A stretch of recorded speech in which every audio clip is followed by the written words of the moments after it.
আসসালামু আলাইকুম। আর এক সপ্তাহ পরেই মক্কা নগরীতে মুসলিমদের পবিত্র হজ পালন শুরু হবে। গত শনিবার পর্যন্ত মক্কা থেকে কয়েক লাখ অনিবন্ধিত হজযাত্রীকে বের করে দেওয়া হয়েছে বলে জানিয়েছে সৌদি আরব। খবর আল আরাবিয়া। প্রতি বছরই বার্ষিক হজ অনুষ্ঠান জনসমাগম ব্যবস্থাপনাকে একটি গুরুত্বপূর্ণ বিষয় হিসাবে বিবেচনা করে সৌদি কর্তৃপক্ষ। হজ পালন ইসলামের 5টি প্রধান স্তম্ভের মধ্যে একটি। অফিসিয়াল তথ্য অনুযায়ী গত বছর 18 লাখের বেশি মানুষ হজ পালন করেছিল। যাদের বের করে দেওয়া হয়েছে তাদের মধ্যে 1,53,998 জনই ছিলেন বিদেশি।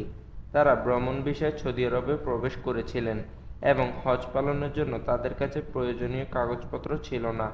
পাশাপাশি হজের অনুমতি ছাড়াই সৌদি আরবের অন্যান্য শহর থেকে মক্কায় আসা 1,71,587 জনকে মক্কা থেকে ফিরিয়ে দেওয়া হয়েছে।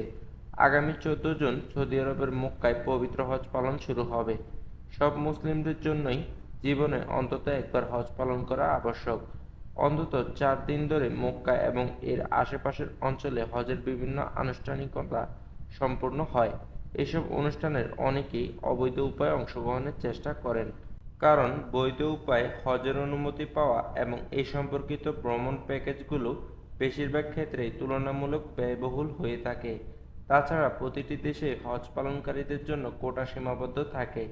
সৌদি আরবের মক্কা ও মদিনায় ইসলামের সবচেয়ে পবিত্র মাজারগুলো রয়েছে। মক্কার স্থানীয় প্রশাসন এক্স পোস্ট করা এক বিবৃতিতে জানিয়েছেন, গত শনিবার পর্যন্ত 13 লাখের বেশি নিবন্ধিত হজযাত্রী সৌদি আরবে পৌঁছেছেন।